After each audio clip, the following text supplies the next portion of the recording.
Today we have a friend from Germany, and we would request him to share his experiences about scalp micropigmentation, which he has underwent around half an hour back at Saraswat Hospital. Sir, could you kindly tell us your experiences about the same? Okay, I came from Germany to Saraswat Hospital basically for hair transplant, but also for pigmentation of a white scar. I had some transplants back in Germany, and the result of these transplants is a white and long scar in the back of my head. We did this micropigmentation 1.5 hours about ago, and the scar is completely gone. No, the scar is absolutely not visible anymore. The treatment is fine. I didn't feel any pain, and so I'm absolutely happy now to get rid of my scar. So, would you consider it to be a worthwhile treatment for a bad FUT scar? I would absolutely recommend, because the good thing is the result is visible immediately.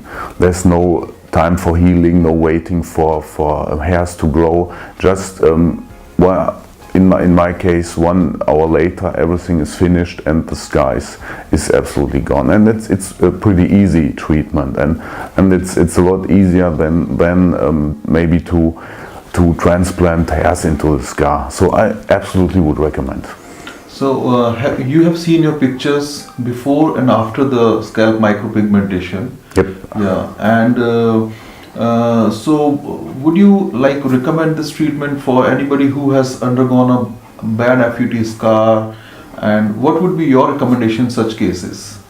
I would, in the first place, I would absolutely recommend, because it's a really easy treatment and the result is absolutely amazing. The scar is absolutely not visible anymore, and this is, I think, for many people who have bad scars, it's the most important thing is that the scar is not visible actually, and this is absolutely possible. And so I would recommend to everybody who has a really wide and a long scar in the back of the head, and instead of trying to do other treatments, this is really the first thing I would recommend to everybody who has a white scar. So did you have like some knowledge about it beforehand also, or was it when we explained it to you and then you agreed? So how did you actually agree to this kind of treatment, because it's a relatively new kind of treatment for this? The first time I really get to know this was when Dr. Saraswat introduced this kind of treatment to me, and then I did some research on some website, on Google, and so I think it's kind of new treatment, but I think in my opinion, it's a good treatment and it's safe. And so I decided, because also Dr. Saraswat recommends and I trust him, and so I absolutely was convinced that this is the right treatment for my situation. And then now, after I could see the result, I'm absolutely happy that it's exactly what the doctor told me in advance. Thank you.